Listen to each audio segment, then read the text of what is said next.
కూటమి ప్రభుత్వంపై ప్రజల్లో పెళ్లబిక్కుతున్న వ్యతిరేకత. ప్రశ్నిస్తే పోలీస్ కేసులు పెడుతున్నారు కాకాని పూజిత.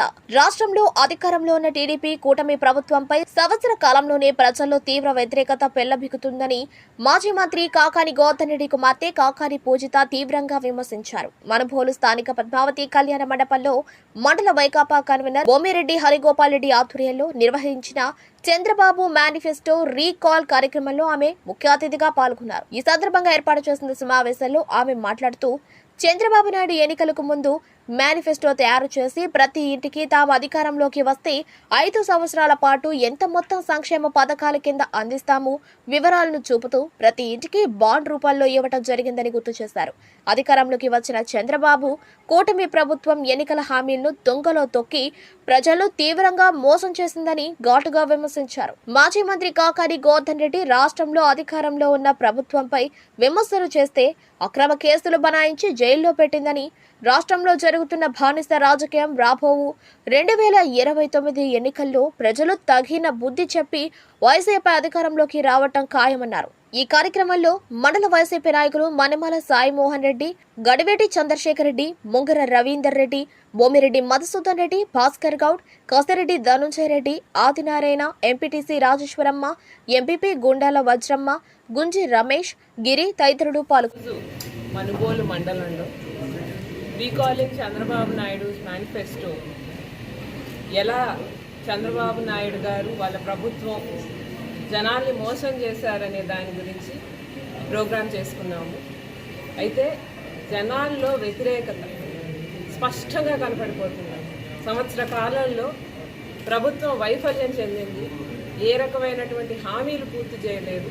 కాబట్టి జనాల్లో ఆ వ్యతిరేకత అనేది ఇంత తొందరగా బయటపడినటువంటి ప్రభుత్వం కేవలం కుటుంబ ప్రభుత్వమే అయినటువంటి.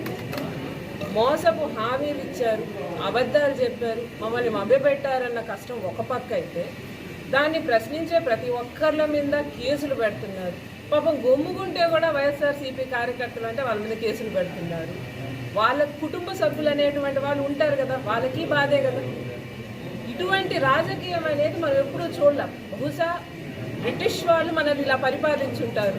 బానిసలుగా ఉండండి, మేమేం చెప్తే అది తీసుకోండి, ఎక్కువగా మాట్లాడితే జైల్లో వేస్తామని చెప్పి పోరాటాలు చేసేవాళ్ళు, నిజాలు మాట్లాడే వాళ్ళని అప్పట్లో జైల్లో వేసేవాళ్ళు అని చెప్పి పుస్తకాల్లో చదువుకున్నాను, ఇప్పుడు చూస్తున్నాను. కాబట్టి ఇటువంటి బానిసత్వపు రాజకీయం కానీ పాలన కానీ ఎక్కువ రోజులు ఉండదు. ఖచ్చితంగా ప్రజలు ఈ వ్యతిరేకాన్ని కొనసాగిస్తే, మీరు ఇటువంటి పద్ధతులు కొనసాగిస్తే ఖచ్చితంగా ఓడిపోవడం అనేది 2029లో ఖాయం. మీరు కాకాని గోవర్ధన్ రెడ్డి గారిని జైల్లో వేస్తే ఆయన ఆలోచనలు అయితే ఆపలేరు కదా. ఆయన ప్రజల కోసం పనిచేసే వ్యక్తి. ఆయన కోసం ఆయన చూపిన బాటలో వందల మంది, వేల మంది నడుస్తున్నారు. వాళ్ళందరినీ కూడా జైల్లో వేయగలరా? మీ తరం అవుతుందా?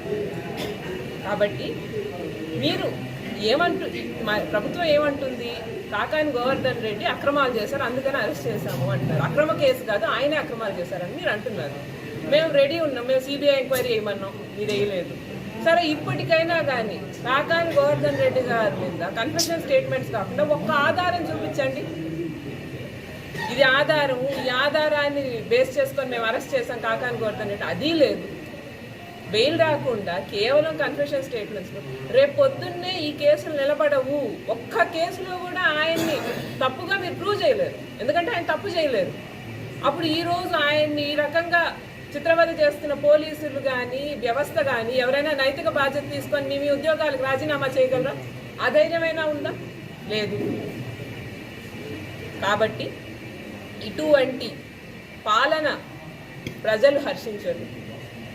ప్రభుత్వం దాని వైఖరి ఇప్పటికైనా మార్చుకొని ప్రజలకి మంచి చేసే దిశగా అడుగులు వేస్తే బాగుంటుంది.